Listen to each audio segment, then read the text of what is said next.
당신의 인생 2막을 안내하는 인생 안내서 라디오입니다. 오늘 우리는 동양 최고의 스승, 공자의 지혜가 담긴 책 논어와 함께합니다. 오늘 방송의 주제는 나이 들어 군자가 된다는 것입니다. 나이가 들면 우리는 어른이 됩니다. 하지만 모든 어른이 존경받는 어른이 되는 것은 아닙니다. 어떤 어른은 꼰대라는 말을 듣고 어떤 어른은 군자라는 칭송을 듣습니다. 그 차이는 어디에서 오는 것일까요? 평생의 연륜이 담긴 나의 조언이 왜 어떤 이에게는 잔소리가 되고 어떤 이에게는 지혜가 되는 것일까요? 논어는 바로 그 질문에 대한 답을 우리에게 알려줍니다. 인생의 후반전, 우리가 어떻게 말하고 배우고 생각해야 하는지에 대한 이야기입니다. 첫 번째, 군자는 말에 대해 신중합니다. 논어에 이런 구절이 있습니다. 군자는 말은 어눌하게 하고자 하나 행동은 민첩하고자 한다. 즉, 군자는 말은 더디게 하고 행동은 재빠르게 한다는 뜻입니다. 젊은 시절 우리는 말이 많은 사람이 유능하다고 생각했습니다. 회의를 주도하고 막힘없이 자신의 의견을 피력하는 사람이 유능한 리더처럼 보였습니다. 하지만 공자는 정반대로 말합니다. 진짜 어른의 지혜는 화려한 말솜씨가 아니라 진중한 침묵과 행동에 있다는 것입니다.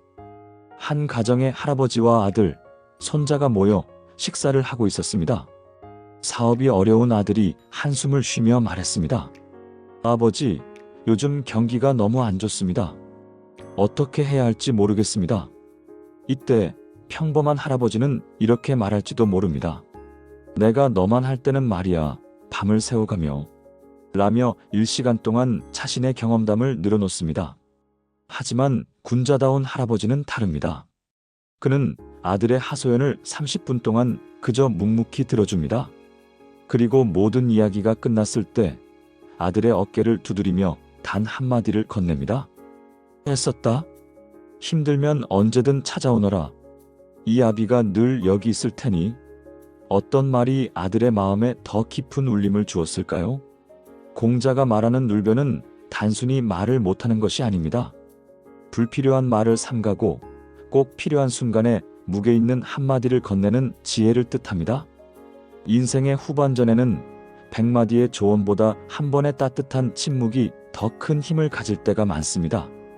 두 번째, 군자는 배움을 멈추지 않습니다. 나이가 들면 우리는 종종 내가 다 안다는 착각에 빠지기 쉽습니다. 수십 년의 경험이 때로는 새로운 것을 배우는데 가장 큰 걸림돌이 되기도 합니다. 이런 우리에게 공자는 이렇게 말합니다.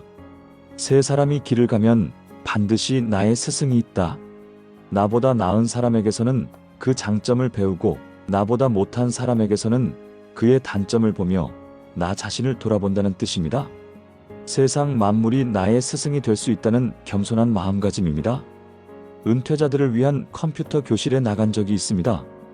한 분이 유독 목소리가 컸습니다. 젊어서부터 이름만 대면 알만한 회사에서 중요한 직책을 맡았던 분이었죠. 그는 사사건건 내가 왕년에 해봐서 아는데 그건 그렇게 하는 게 아니지라며 다른 사람들을 가르치려 들었습니다. 하지만 정작 실습 시간에는 누구보다 헤매고 있었습니다. 반면 강의실 맨 뒷자리에는 늘 조용히 고개만 끄덕이던 분이 있었습니다. 알고 보니 그는 국내 최초로 컴퓨터 프로그램을 개발했던 1세대 개발자였습니다.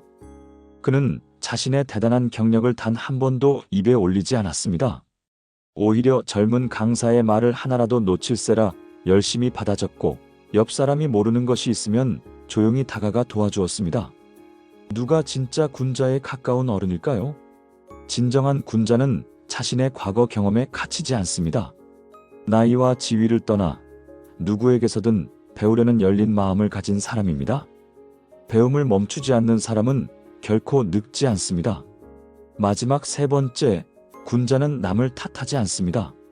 살다 보면 일이 뜻대로 풀리지 않을 때가 많습니다. 자식과의 관계가 서먹해지고 친구와 오해가 생기고 건강에 문제가 생기기도 합니다. 이럴 때 우리는 문제의 원인을 외부에서 찾으려 합니다. 하지만 공자는 단호하게 말합니다. 군자는 모든 문제의 원인을 자기 자신에게서 찾고 소인은 다른 사람에게서 찾는다. 어떤 문제가 발생했을 때 소희는 요즘 젊은 것들은 버릇이 없어 친구가 나를 이해 못해라며 남을 탓하고 세상을 원망합니다. 하지만 군자는 먼저 자기 자신을 돌아봅니다. 혹시 내 말하는 방식에 문제가 있었나? 내가 먼저 마음을 열지 못했던 것은 아닐까? 라며 문제의 근원을 자기 안에서 찾으려 노력합니다. 아들과의 사이가 멀어져 몇 달째 연락이 없던 한 아버지가 있었습니다. 그는 늘 친구들에게 아들 녀석이 철이 없어서 그렇다며 아들 탓만 했습니다. 어느 날 아내가 조용히 말했습니다. 여보, 아들이 왜 전화하고 싶지 않을지 한번 생각해 본 적은 있으세요? 그 말에 아버지는 큰 충격을 받았습니다. 그리고 곰곰이 생각해 보았습니다.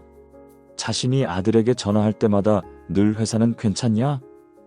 돈은 모았냐? 라며 취조하듯 묻기만 했다는 것을 깨달았습니다. 아들의 안부를 묻기보다 자신의 불안감을 확인하려 했던 것입니다. 그날 이후 아버지는 아들에게 먼저 문자를 보냈습니다. 아들아, 별일 없지? 그냥 내 목소리가 듣고 싶어서 그런다. 사랑한다. 얼마 지나지 않아 아들에게서 전화가 걸려왔습니다. 남 탓을 멈추고 나를 돌아보는 작은 변화가 굳게 닫혔던 관계의 문을 여는 열쇠가 된 것입니다. 오늘 우리는 논어의 지혜를 통해 나이 들어 군자가 된다는 것의 의미를 돌아보았습니다. 말을 아끼고 행동으로 보여주는 것, 나이를 잊고 끝까지 배우는 것, 그리고 남을 탓하기 전에 나를 먼저 돌아보는 것. 군자는 태어나는 것이 아니라 하루하루의 삶 속에서 만들어지는 것입니다. 인생의 후반전이야말로 서두를 필요 없이 차근차근 나 자신을 완성해 나갈 수 있는 가장 좋은 시간이 아닐까요? 지금까지 인생 안내서 라디오였습니다. 감사합니다.